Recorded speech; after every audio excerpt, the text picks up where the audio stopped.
Welcome to Unlikely Intersections, the podcast where intent, impact, and inquiry inspire our conversations. I'm Dr. Philip Brown with my good friend Dr. Terry Jackson. We have a special guest today for you. And as always, the interesting thing about intersections is that we face many intersections daily, and the way we navigate these determines the trajectory of our day and our life. Terry, big day today. Interesting topic. Yes, it is a very interesting topic, compassion. And who better to have as a guest as Dr. Abe Khoureis, who is actually an ambassador of compassion. Dr. Khoureis is an author. He's an expert in compassion. Uh, he is a very compassionate human being with a lot of knowledge, and his work is extremely important to us, and it is such an honor to have you on this morning. How are you this morning? Good morning to both of you. Such an honor to be with you. I'm very good. Well, thank you for joining, and tell us a little bit about this whole concept of compassionate leadership so our listeners can get on the page with us. Compassionate leadership, it's an emerging trend, and it's a very needed, proven by COVID, it's very needed. Compassionate leadership, as we envision it through my research and the research of others, it deals with helping others without receiving anything in return. It's a change agent to change and improve the status quo as we have today, politically or through the organization. It takes us from the I, as we learned to in the past, to the we. Yes. It's instead of thinking of the I only, which we encourage through the journey we created along the way, to the we, the society, we, the organization, we, the people in general. So we have something called the pyramid of the compassionate leadership. It's a journey. It has 7 levels. It starts with self-compassion, meaning we still appreciate the I, we still embrace the I, but we improve it for the purpose of helping others. We will be the if you want to become a billionaire, you can, but also think of others and to improve their lives. In that level, in the self-compassionate leadership journey, the first level is you improve yourself. You make yourself healthy, wealthy, educated, well-groomed individual for one purpose, to be of service to others. And then we go to the next level. The next level is next of kin. Mind you, these levels, 7 levels, they are based on being mindful and being self-aware. These are very important. To be self-aware of the environment you're in, to be mindful of the environment you're in, so you can scan it and assess it and provide solutions to the individuals or teams or society that you are serving. The next of kin is when you build yourself and you make yourself ready, you go to the neighborhood, to your brothers, to your siblings, to mother. You improve the environment, the second environment that you're in. And also try to bring them on the same wagon by being mindful, by being self-aware, and also improving their lives. After this, we go to the local environment. The local environment is you patronize its services. You see what else they have, what they need. You as a leader, a compassionate leader, when we say compassion, we don't pity others. We are in service to change the status quo of a cruel society, of a cruel environment, from the cruel to being merciful, to the cruel for being compassionate. So we are a change agent, a very hard job that must be taken and undertaken. And the more we create people that believe in the same concept, the better we're ready to change society in general. And then we go to the organization. In the organization, we're going to tell them to the shareholders, we're going to make you the richest you want to be. We are the talented individuals in this venue, in this organization. We will make you want to make a billion? We're going to help you become a billionaire. We're going to assess and help you with that. We're going to tell the leadership, we're going to also invest in you. We're going to also invest in the employees.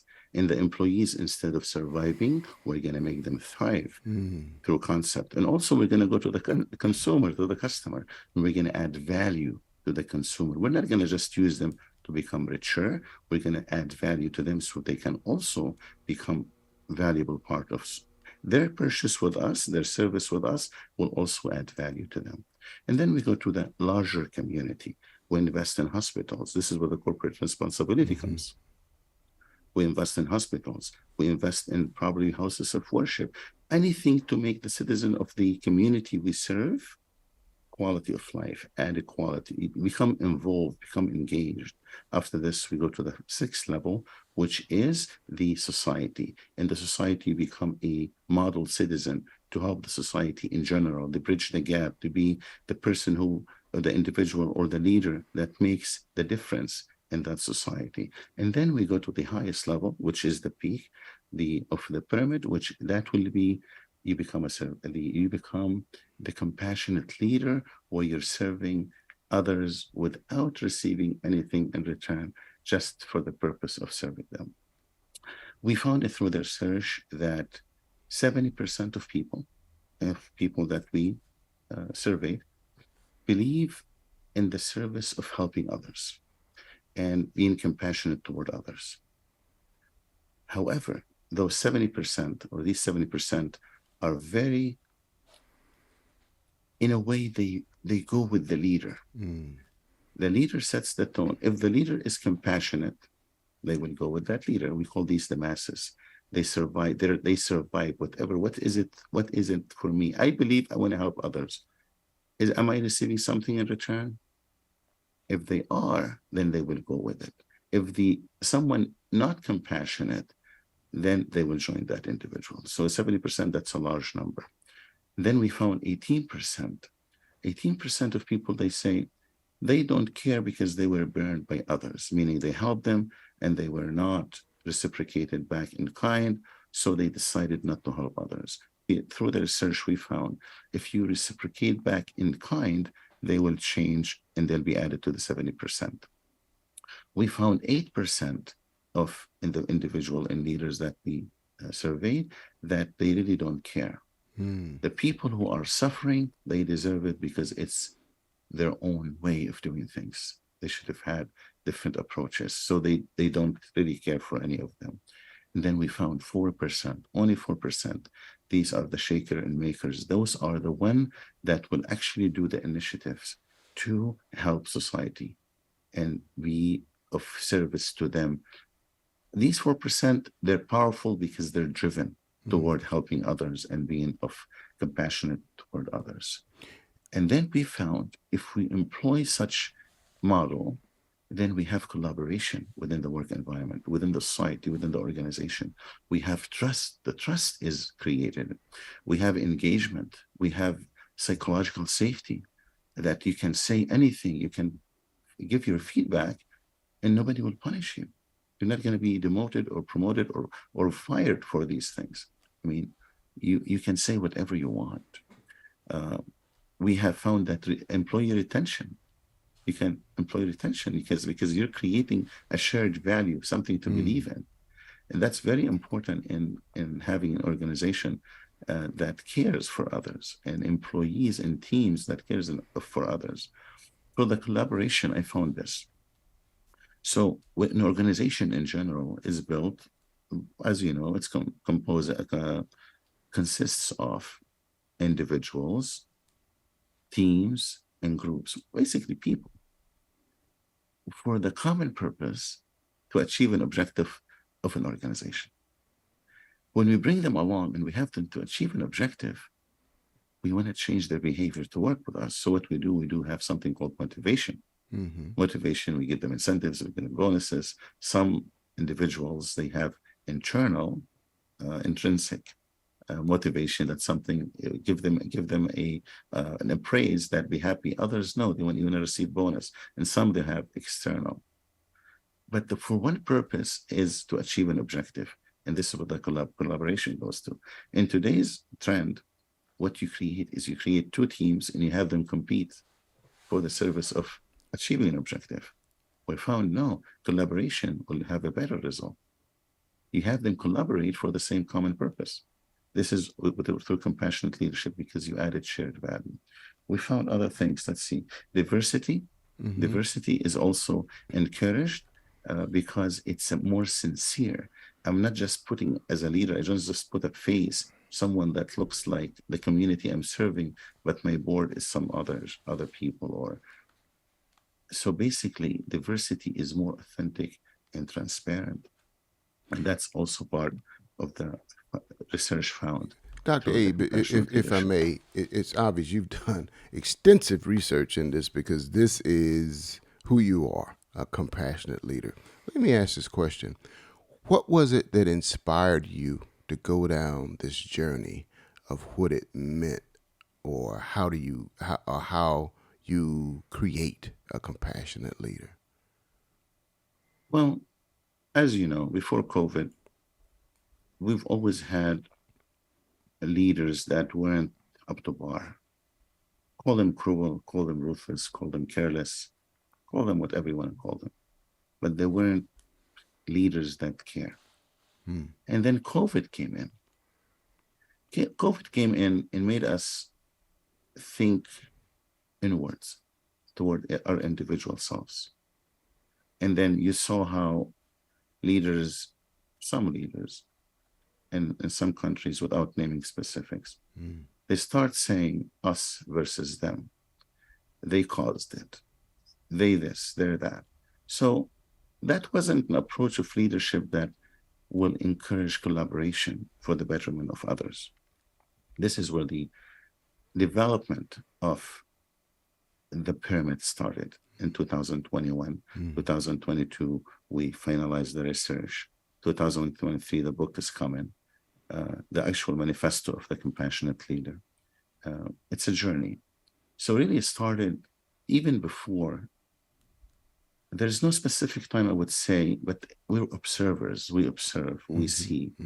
So you see leaders are not always good leaders. They're hurting others, whether internationally, whether locally, whether an organization. And you've seen it with the suffering of employees. They're just surviving. We're saying don't do that. We're saying have them thrive. Let them, since they're making you the revenue needed, why don't you add to their value? Make them thrive. What scale? That to be discussed. But make them, don't just give them minimum wages or a little bit of this and that. Make them really thrive. Because if you make them thrive, the research tells us that they will be more loyal because they feel part of the environment. So they add to it. They understand their limitations. There is the share value, the shareholders, the leadership, and they understand who they are, but they know they're benefiting more if you add that to them. And also they will serve the customer and the consumer more. It's very interesting. I think COVID was the trigger really that put it all together. So when I hear all this, it's fascinating, of course, and as a physician, it always makes me think, well, can you use what you see to diagnose?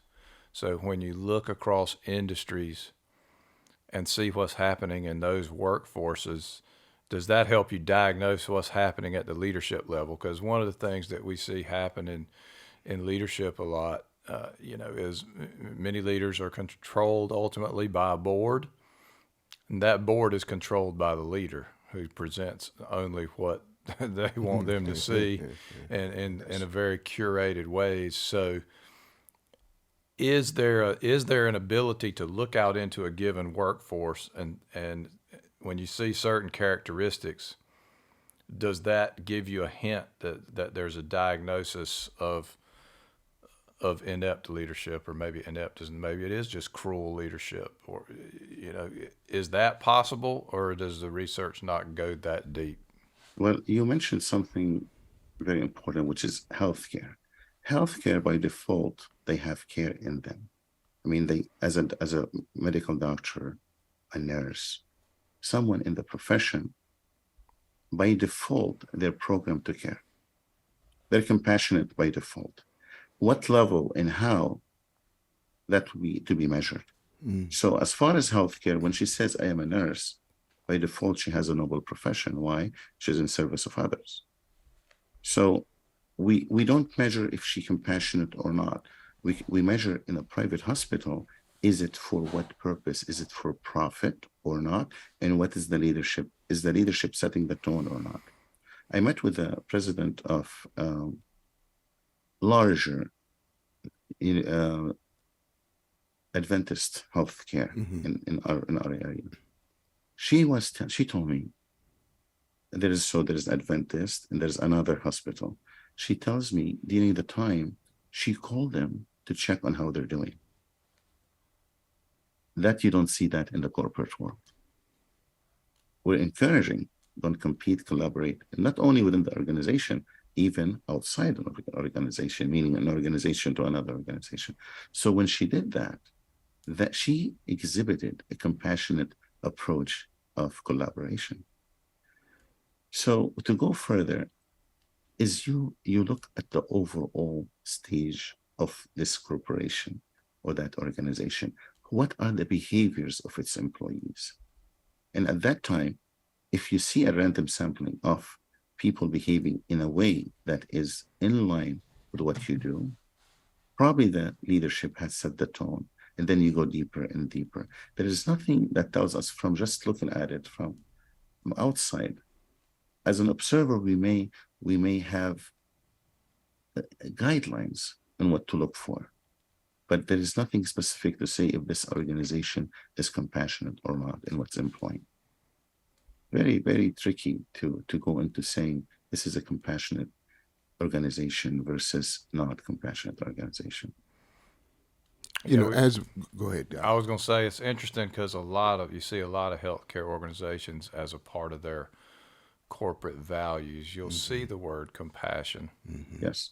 And it's a matter. It's default. It's by default. Right. It's because it's supposed to be there. Right. And Yes. then the community of users of that service don't ever they don't care anything about the values of the organization, right?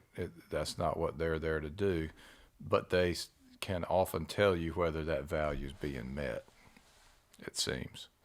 Well, based on their experience. We also interviewed the employees of this president, and we said, what do you like about your job? She said, that's not a job. This is a family. We're serving others. Mm-hmm. So that leader, I had an article on her as well.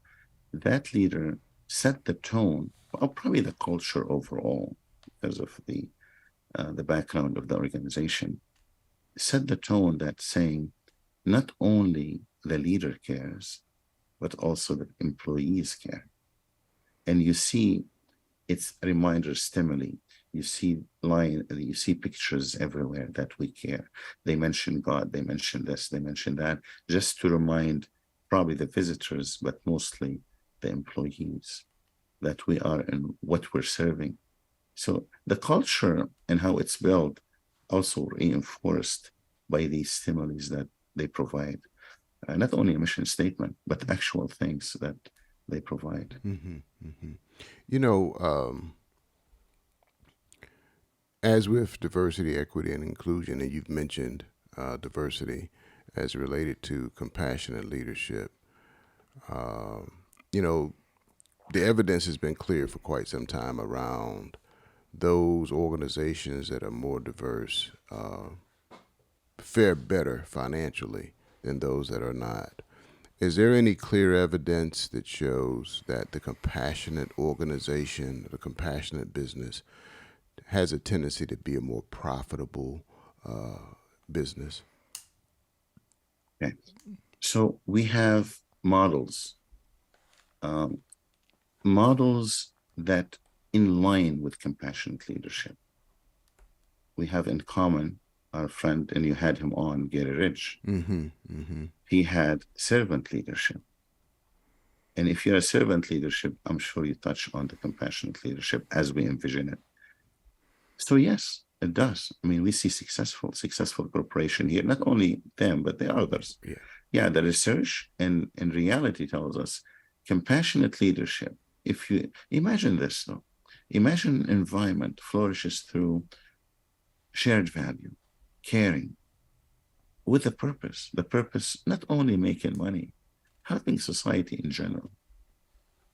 A common sense plus research, they do tell us that absolute success is the result of any venue that will employ such service or such model. Not only the profitable approach to it, but also the wellness of the employees. Stressful environments everywhere. There's an anxiety, people leaving the shop. There's no way you can retain them, no way you can engage with them.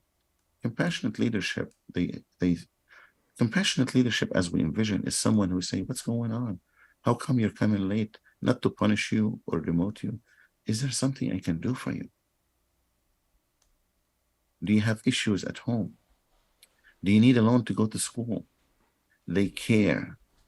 They show that, and if somebody cares for the individuals, in return, they're going to reciprocate in kind.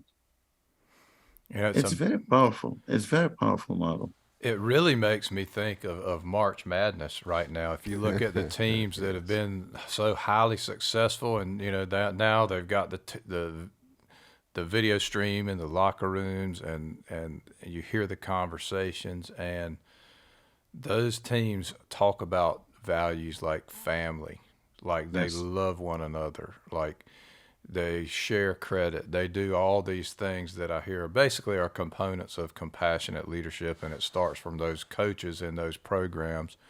But it really it's a finite example, a modern moment example of how that works. And it's interesting because the factors that are existing in college basketball right now, whether it's the transfer portal where the athletes can move back and forth, or the one and done where they just turn pro, those are a lot of the same employee factors that we face in many industries, healthcare in particular, which is where I'm most familiar. But these coaches are making it work using those type values, the we, not me. Yes, that's how they succeeded. Now, it's the same system duplicated everywhere, regardless, the old system. So these new service people that of service to others, regardless of what we call them, they're tapping onto the compassionate leadership approach. When they say we're in the military, we're a family, right? Where is that coming from? Is that the military? It's a bureaucracy. It's a hierarchy. Below the line, they want you to be a family, but above the line, you listen to what we tell you. See, they employ it. It's selective employment of. Mm-hmm.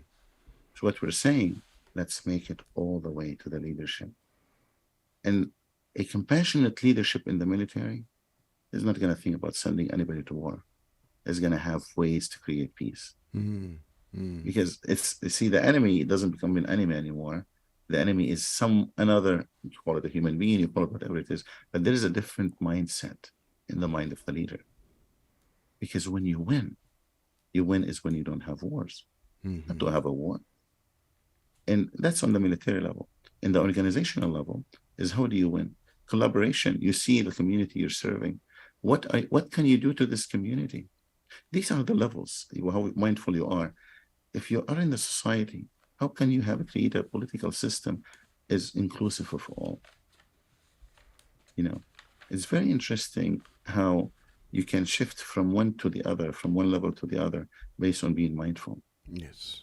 The key is you gain the momentum, the internal understanding that you are not just a small human being. You belong to you belong to society, and you become a global thinker in a way. Even if you are working as an employee only, with a specific small job description, even title, if you think in the compassionate leadership approach, you are connecting with the leadership. You're engaging with the leadership because you understand what they want and they understand what you want. This model, if employed properly, would really make the environment healthier. there will be no gossip and probably no gossip. You can't provoke, I mean, diversity in others and psychological safety because not everybody the same. But if you have key people with this understanding, the environment, not only positive as we mentioned of the company, but environment, everybody wants to make this company a successful company. You know, all businesses, whether you're offering a service or a product, are in the business of providing solutions. So, as we're in business or we're in education and we develop solutions for our challenges that we face, be it organizational or societal, for me, I've gotten to the point and I asked the question, how does this solution help humanity? How does this solution help uh, with the scourge of discrimination, bias, racism, sexism? So I've been listening that you've hit on some key points, right? So if you can just recap a little bit around how does compassionate leadership solve all of those isms that we have? Because it's truly about humanity. Yeah. It's the suspension of judgment, also part of it. When you suspend your judgment, you don't see people of age, of color, of religion, of gender. You see them as who they are. How are they interacting with you? As far as race, we talked about that, and one time you reminded me with something. When we talk about racism and slavery, somebody with compassionate leadership and mindset, they don't say, a powerful term I'm going to use here, but they don't say white people enslaved black people. They say cruel people within the white race enslaved black people. Because the minute you generalize, you individually, as an individual, you're going to look differently at the other side. So what we're saying is be mindful of the environment you're in and you're projecting. So you see, example, white, you see a white person that isn't a lie to you, and white person is cruel. So you know how to distinguish the two. Same thing goes on ages, female, social orientation, sexual orientation, everything. The minute you suspend your judgment and you see what others having through being mindful and self-aware, your mindset will determine the decisions you make, the words you say, the action that you project and perform. Your behavior and demeanors will also be influenced by this mindset.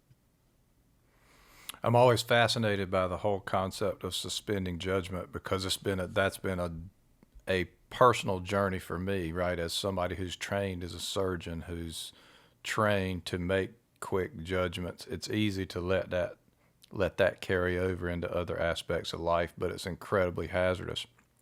And so I've been on this long pursuit of exactly that, of suspending judgment, of making sure that I basically I try to keep myself open. I'm careful about what I allow myself to say to myself. In a way, I try to be. Long way to go. The mental chatter concept of judgment is a really, really difficult thing and puts us in some compromised positions as leaders. I wondered if you could expand a little bit more Absolutely. on ways Absolutely. to suspend judgment and how to use compassionate leadership in that way. Absolutely.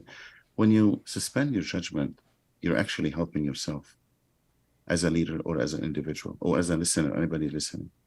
When you suspend your judgment, you allow others to talk. You allow others to express their right to express whatever they want to say. You're not imposing your value system on them. Because listen to this, every member of any culture, regardless of race, color, religion, country, they believe they are better than others. It's a common thing. And it's an understanding that our culture is better than the other culture. So when we speak to somebody else, we try to, if we don't suspend our judgment, we try to impose, but you should do this, but you should do that based on our value system. And then we try to impose it on them.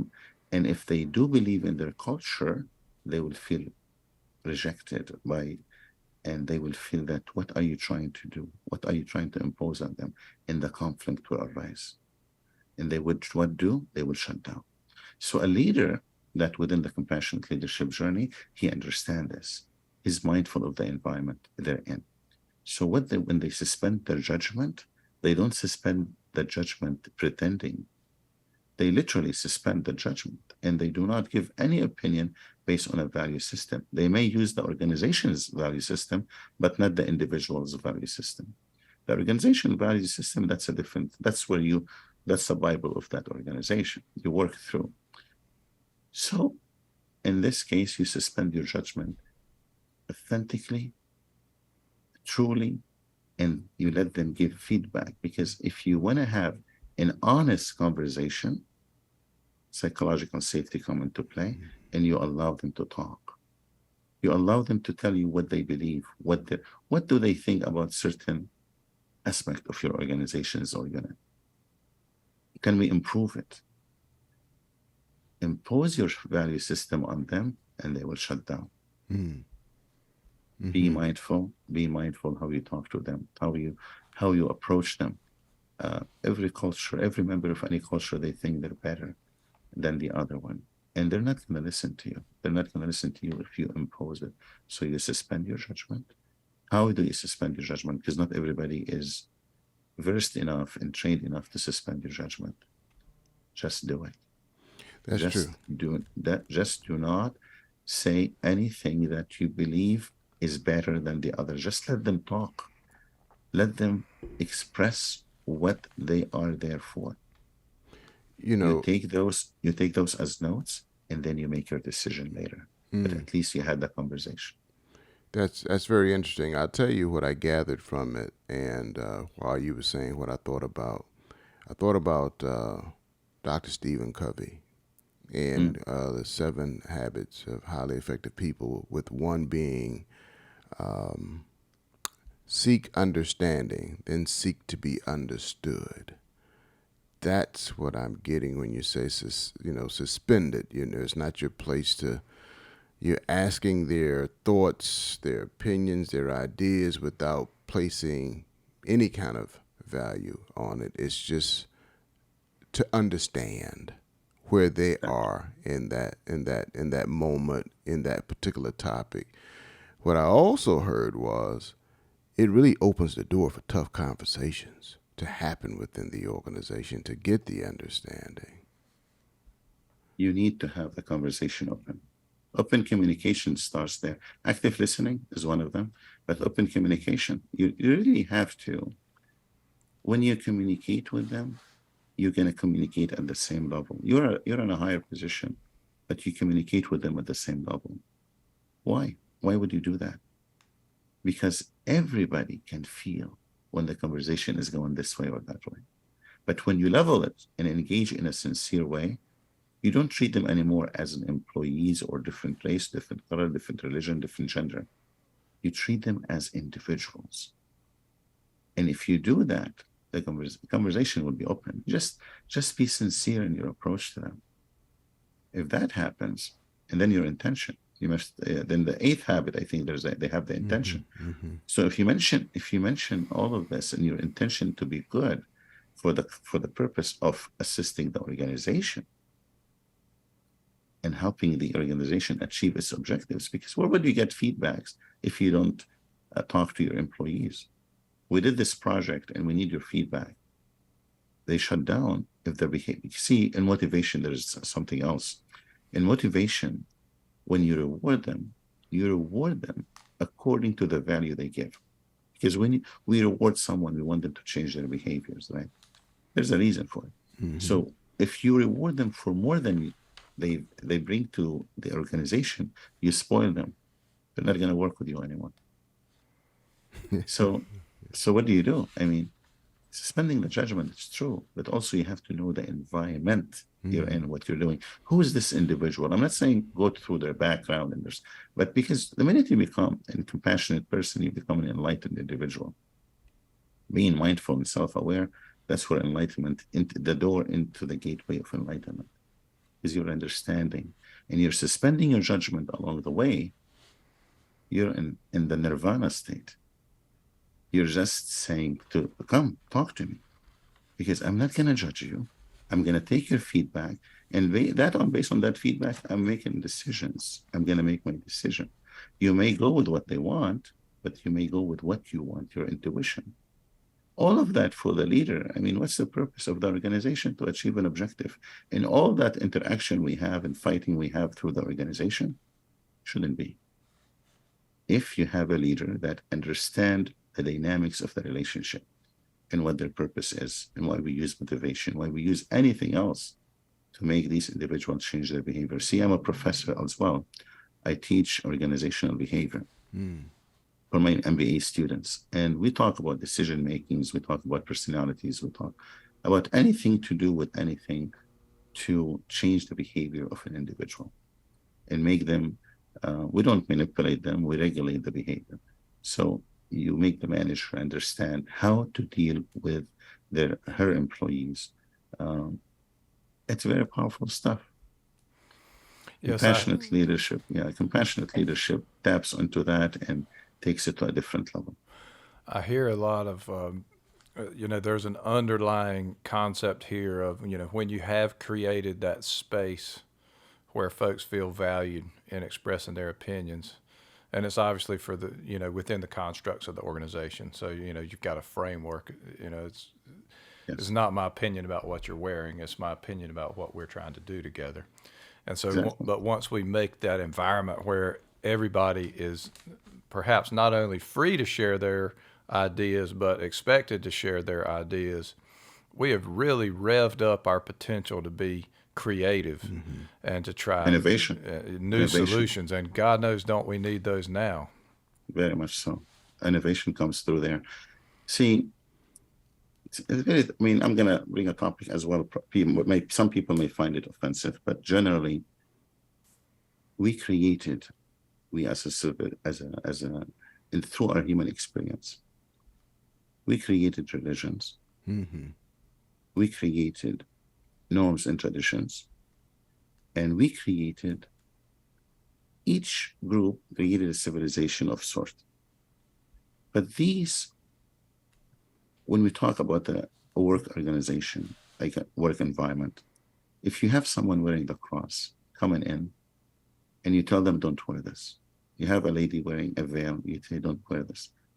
You're imposing the culture that you have on these individuals, their individual value system. Don't do that. In the compassionate leadership, let that be free. Let them be free. Because as we said again, if you impose that belief system on them, they're going to shut down and they're not going to work with you. And your job is to make that environment vibrant, positive, so they think heterogeneous thinking.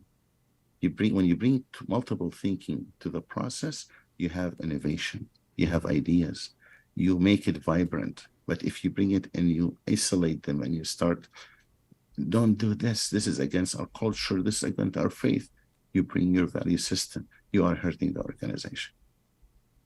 Let it be free. Let it be free. Celebrate the difference. We celebrate our differences. That's what leaders should think. Not to say, oh, this is a specific gender-based society or company. It's only male or only female. So no, just embrace all, and celebrate the differences that we have. I'm glad you said that. There, I think maybe 30, 40 miles from here, there's a situation going on now with an Indian, young Indian, Native American gentleman, young, probably 7, 8 years old, who has very long hair because of his culture as a Native American, and they're trying to prevent him from going to school because they say it's against school policy. And I ask myself, what does the length of the hair have to do with the education? right? His ability to learn or ability not to learn. So I've never understood that, and of course, that's been imposed in some of the workplaces with African Americans and women here as well. So I've never understood that. But doctor, what I'd like to be able to do now is take a step back. I gave you an introduction that I don't think did you justice. So, if you will, you mentioned that you are a professor. If you will, tell us a little bit about, you know, who you are, where you're from, because it's going to give us insight into how you arrived, again, at compassionate leadership, because I'm sure you have a world of experience that there are a lot of people who just really need to hear what your worldly experience has been. As you know, I'm a global thinker. I mean, when I think, I don't think at a local level. I'm an adjunct professor at local universities, some universities. I teach organization. I teach leading teams and individuals. I teach organizational behavior, always on a graduate level. Based in LA, grew up in LA, but then I have, they call me multi-talented because I have so many things happening in my life. So I have a business or businesses. Licenses wise, as you know, I am a SAG-AFTRA talent agent in Hollywood. I am what you call a Hollywood agent. That's a professional. I am an executive coach. I teach and guide, and I'm a mentor as well. High-end clients. I have several of them, actually 3 of them that are high-end in the higher caliber, and I teach local businesses and executives. I have a business in the city. We teach.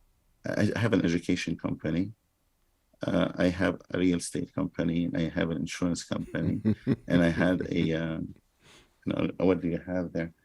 During COVID, while everybody was going south and right and left, I went ahead and we opened a distribution center, and we contracted with a factory to do sanitizers and alcohol. So I have a business mind, basically. So I'm in LA, and helping others and being of service to others is a passion of mine. When and how COVID started it, but when did it start really? I really have no idea. I have no idea, to say the least. But I know one thing for sure. I practice self-compassion. Self-compassion to be the best you can be for one purpose, serving others. Because when we die, and we're going to die one day, because I've seen it all. I've seen the highest and mightiest and the richest, suddenly they collapse, because I have also an agency that deals with elderly, elder care agency. And you see them all. When we die, we're not going to take anything with us. The fortune, whatever you have, you leave behind. Only one thing. Probably a book you wrote, people benefit from, plus the service you gave to others. How you gave, what you gave to others. How did you serve them? Were you sincere in your approaches?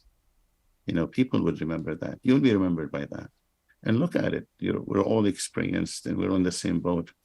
What you see is you remember these people that did good to society, that acted within what pleases probably the higher being. I hope we all believe in a higher being. And that higher being, when we see him one day or see her, I don't know when that happens, he's not going to say, Dr. Abe, you were all of this. He's going to say, Dr. Terry, Dr. Philip, what did you do? The word helping others, the white race, the black race, the Chinese, the Asian, Korean, these are just made for us to know each other. Nobody's better than anybody in the eye of God. Nobody's better than anybody. What matters is what you do. And we take that philosophy and that concept of the organization, and you say, what you do. Are you serving when you wake up tomorrow? And I hope somebody listening to this now when they're going to go to work, the first thing you do to go and talk to your employees. How was your weekend? Sincerely, no pretense. This is how you build a compassionate approach to you, as an individual. What did you do, and see what they really need? And with the pyramid I created, there's three things I want to share. Take the opportunities. The pyramid I created, as you know, it's a pyramid. There's also the Abraham Maslow pyramid, based on needs, and there is the Giza, the one in Egypt, the large, huge pyramid. When I was doing my research, I discovered this. I didn't know how to articulate. I did some presentations at Forbes School of Business. I did a keynote speech there. I did at the University of Redlands. I presented. At that time, I was thinking what to do in my words. I didn't articulate what I wanted to say about the Egyptian pyramid. The Egyptian pyramid also has a peak, right? That peak, I was thinking, I said, why is there a peak there? I mean, why it's a pyramid? What's the story of the pyramids? There was a story, as you know, Moses. Moses came to a ruthless, cruel leader called the Pharaoh. As a leader, he was merciless. He just did what he wanted to do, and probably heaven looked at that specific society in time and said, what's going on here? Let's help them. So they send them somebody or someone called Moses, a reformer of sort. To some, he's a prophet. To some, he's a holy man. So he came to that society, to Egypt, and he said, what you're doing is wrong. And he said that he's a compassionate leader. He's a change agent. He's coming to change the status quo. And he said to Pharaoh, this is wrong. Pharaoh said, who is this man trying to say this to me? What is this? He said, they told him, they said, he's saying there's a God. And this God is teaching him to do this. And he's challenging you, Almighty. He said, and this is the unknown fact. Build me something that I can see and reach this man's God.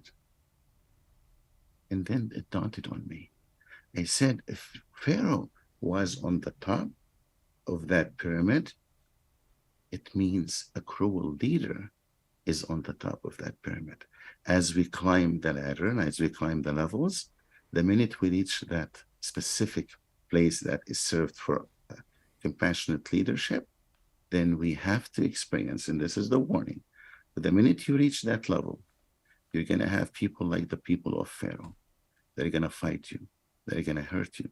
They're going to cause you to fail because they want to maintain the status quo. Your job as a compassionate leader is to change the status quo to be compassionate in society. So expect as you do this, people will smile at you, but at the end, nobody wants to change the status quo. They want to maintain it. Your job is to be in that position to change the status quo to the best of your ability and with whatever you can. Very powerful. Yep, yeah, very, we could go on like this for hours probably, and just learning about all the different concepts around compassionate leadership. But you know, Dr. Abe, we thank you so much for joining us today and sharing with our listeners. Look forward to continuing to follow you online. For our listeners, if you'd like to see more of our episodes, then obviously that's unlikelyintersection.com. You can also find us on YouTube at Unlikely Intersections. You can find me on LinkedIn at Doc Philip Brown, or website docphilipbrown.com. Terry, where could we find you? You can find me at Terry Jackson, PhD, on LinkedIn. And you can find me on Facebook as well. If you Google me, you'll find articles and other books. Now, the key question here is, Dr. Abe, if someone really wanted to find you and utilize compassionate leadership within their organization, how could they find you? DrAbeKhoureis.com. Yes, I'm there. Just Google me. Google my name on the screen and you'll find me. I'm also into another thing. We have the disability, as you know, I'm a disability advocate.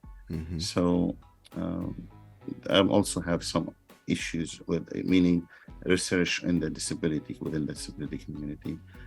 Just put Abraham Khoureis on Google or Dr. Abe Khoureis, and then you will find me. Okay. Awesome. Well, thank you so much. And to our listeners, thank you for joining us. We'll see you at the next intersection. Thank you, gentlemen.